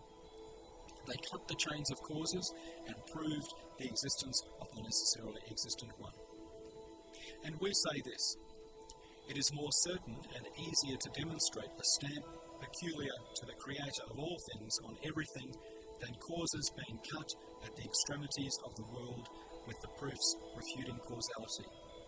Through the effulgence of the Quran, all the windows and all the words are based on this principle. Nevertheless, the point of contingency possesses an infinite breadth. It demonstrates the existence of the necessarily existent one in innumerable respects. It is not restricted to the way of the scholars of theology, cutting the chains of causes, which in truth is a mighty and broad highway. It opens a path to knowledge of the necessarily existent one by ways beyond count. It is as follows. We see that in its existence, its attributes, and its lifetime, while hesitant among innumerable possibilities, that is, among truly numerous ways and aspects, each thing follows a well-ordered way in regard to its being in innumerable respects. Its attributes are also given it in a particular way. All the attributes and states which it changes throughout its life are specified in the same fashion. This means it is impelled on a wise way amid innumerable ways through the will of one who specifies, the choice of one who chooses, and the creation of a wise creator. He clothes it with well-ordered attributes and states. Then it is taken out of isolation and made part of a compound body, and the possibilities increase, for they may be found in that body in thousands of ways. Whereas, among those fruitless possibilities, it is given a particular fruitful state, whereby important results and benefits are obtained from that body, and it is made to carry out important functions. Then the body is made a compartment of another body, and again the possibilities increase, for it could exist in thousands of ways. Thus, it is given one state among those thousands of ways. And through that state, it is made to perform important functions, and so on. It progressively demonstrates, more certainly, the necessary existence of an all-wise planner. It makes known that it is being impelled by the command of an all-knowing commander. body within body. Each has a function, a well-ordered duty, in all the compounds that, one within the other, themselves become components of larger compounds, and has relationships particular to each. In the same way that a soldier has a function and well-ordered duty in his squad, his company, his battalion, his regiment, his division, and his army, and a relationship particular to each of these sections, one within the other. A cell from the pupil of your eye has a duty in your eye and a relationship with it, and has wise functions and duties in your head as a whole and a relationship with it. If it confuses these tiniest jot, the health and organisation of the body will be spoiled. It has particular functions with regard to each of the veins, the sensory and motor nerves, and even the body as a whole, and wise relations with them. That specified state has been given it within thousands of possibilities through the wisdom of an all-wise Maker.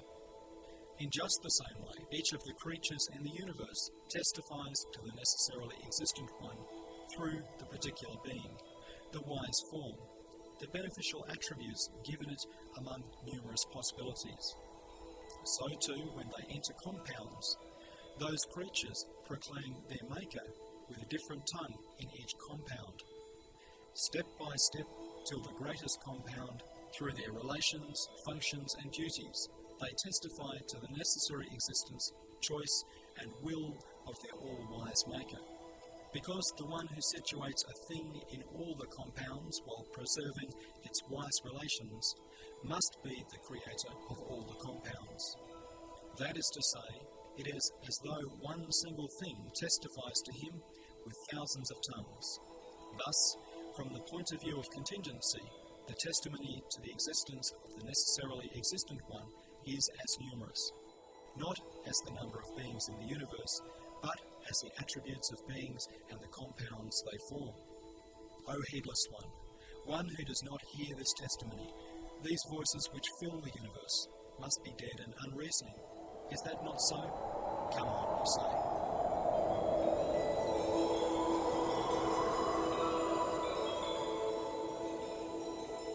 31st window. لقد خلقنا الإنسان في أحسن تقويم وفي الأرض آيات للموقنين وفي أنفسكم أفلا تبصرون.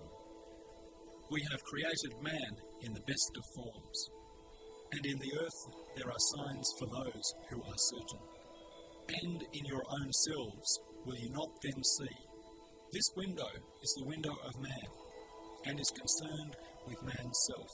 For more elaborate discussions of it in this respect, we refer you to the detailed books of the thousands of learned and scholarly saints, and here only point out a few principles we have received from the effulgence of the Quran. It is like this. As is explained in the 11th word, man is a missive so comprehensive that through his self, Almighty Allah makes perceived to him all his names. For the details we refer you to other words, and here only explain 3 points. First point. Man is a mirror to the divine names in 3 aspects. The first aspect. Like the darkness of the night shows up light, so through his weakness and impotence, his poverty and need, his defects and faults, man makes known the power, strength, riches and mercy of an all-powerful one of glory, and so on. He acts as a mirror to numerous divine attributes in this way. Even through searching for a point of support in his infinite impotence and boundless weakness in the face of his innumerable enemies, his conscience perpetually looks to the necessarily existent one, and since he is compelled in his utter poverty and endless need to seek for a point of assistance in the face of his innumerable aims, his conscience in that respect all the time leans on the court of an all-compassionate one of riches, and opens its hands in supplication to him. That is to say, in regard to this point of support and point of assistance in the conscience, 2 small windows are opened onto the court of mercy of the all-powerful and all-compassionate one, which may all the time be looked through. The second aspect of being mirror-like is this. Through particulars like his partial knowledge, power, senses of sight and hearing, ownership and sovereignty, which are sorts of samples given to him, man acts as a mirror to the knowledge, power, sight, hearing and sovereignty of dominicality of the Master of the universe. He understands them and makes them known. For example, he says, "Just as I make this house and know how to make it, and I see it and own it and administer it, so the mighty palace of the universe has a maker. Its maker knows it, sees it, makes it, administers it," and so on. The third aspect of being mirror-like, man acts as a mirror to the divine names, the imprint of which are upon him. They are more than 70 names, the impresses of which are apparent in man's comprehensive nature. These have been described to a degree at the start of the third stopping place of the 32nd word. For example, through his creation, man shows the names of Maker and Creator. Through his being on the most excellent of patterns, the names of most merciful and compassionate. And through the fine way he has nurtured and raised, the names of all generous and granter of favours, and so on. He shows the differing impresses of different names through all his members and faculties, all his organs and limbs, all his subtle senses and faculties, all his feelings and emotions. That is to say, just as among the names there is a greatest name, so among the impresses of those names there is a greatest impress, and that is man. O you who considers himself to be a true man, read yourself, otherwise it is possible you will become a man who is either animal-like or inanimate. Second point. This points to an important mystery of divine oneness. It is like this. The relationship between man's spirit and his body is such that it causes all his members and parts to assist one another. That is, man's spirit is a commanding law from among the laws pertaining to creation. The manifestation of divine will, which has been clothed in external existence, and is a subtle dominical faculty. Thus, in administering the parts of the body and hearing their immaterial voices and seeing their needs, they do not form obstacles to one another, nor do they confuse the spirit. Near and far are the same in relation to the spirit. They do not veil one another. If the spirit wishes, it can bring the majority to the assistance of one. If it wishes, it can know, perceive, and administer through each part of the body. Even if it acquires great luminosity, it may see and hear through all the parts. In the same way, وَلِلَّهِ الْمَثَلُ الْأَعْلَى, and Allah's is the highest similitude. Since the spirit of a commanding law of Almighty Allah displays this ability in the body and members of man, who is the microcosm, surely the boundless acts, innumerable voices, endless supplications, the uncountable matters in the universe, which is the macrocosm, will present no difficulty to the all-embracing will and absolute power of the necessarily existent one. They will not form obstacles to one another. They will not occupy that all-glorious Creator, nor confuse him. He sees them all simultaneously, and hears all the voices simultaneously. Close and distant are the same for him. If he wishes, he sends all to the assistance of one. He can see everything and hear their voices through everything. He knows everything through everything, and so on.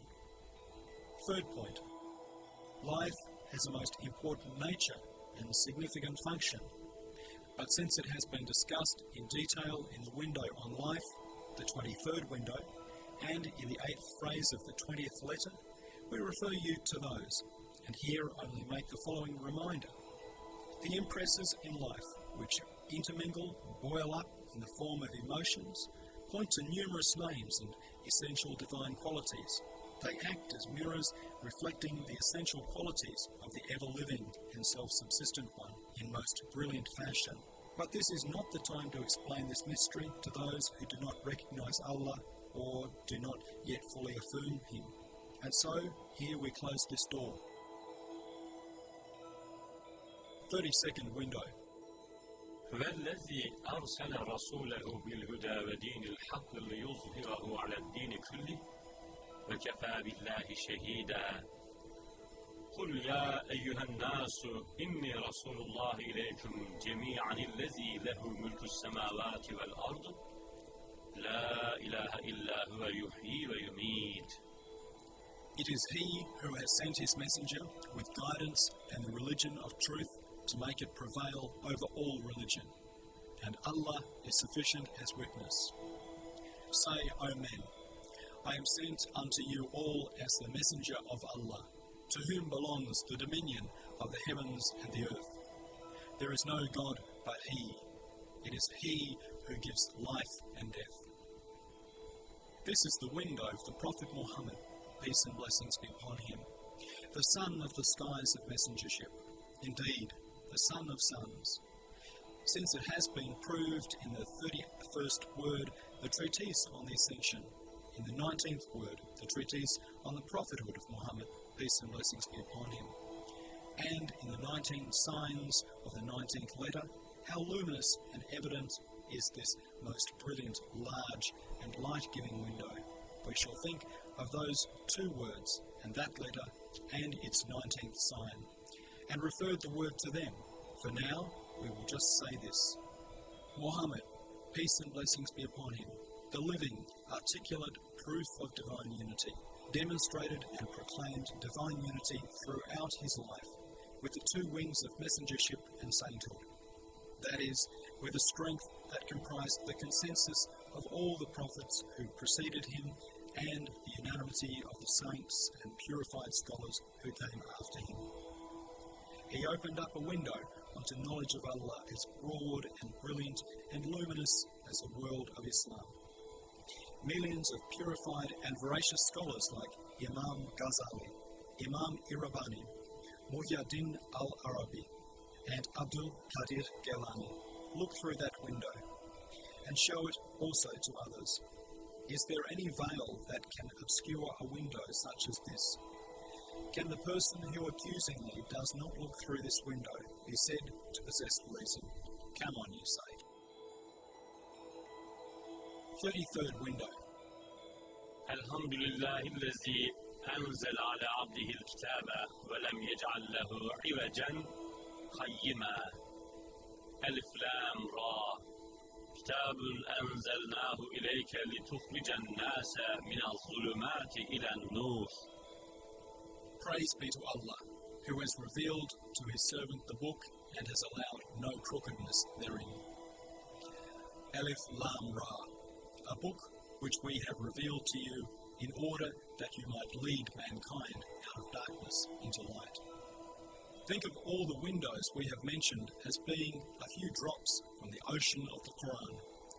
Then you will be able to compare how many lights of divine unity, like the water of life the Quran contains. But even if the Quran, the source and origin and fountain of all those windows, is considered in an extremely brief and simple manner, it still forms a most brilliant, luminous, comprehensive window.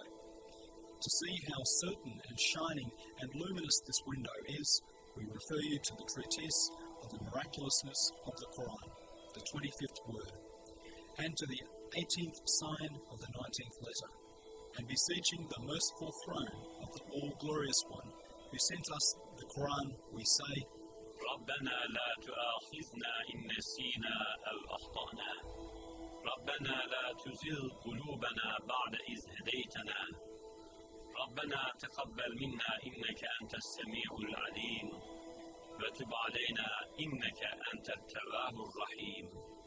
O our Sustainer, do not take us to task if we forget or unwittingly do wrong. O our Sustainer, let not our hearts deviate now after you have guided us. O our Sustainer, accept this from us. Indeed, you are all-hearing, the all-seeing, and turn unto us, for you are the oft-returning, most compassionate. Note, Allah willing, this 33rd letter of the 33 windows will bring to belief those without belief, strengthen the belief of those whose belief is weak, Make certain the belief of those whose belief is strong but imitative. Give greater breadth to the belief of those whose belief is certain. Lead to progress in knowledge of Allah, the basis and means of all true perfection. For those whose belief has breadth and open up more brilliant vistas for them, you cannot say, therefore, that one window is enough for me, because if your reason is satisfied, your heart wants its share as well, and so will your spirit want its share. Your imagination will also want its share of the light.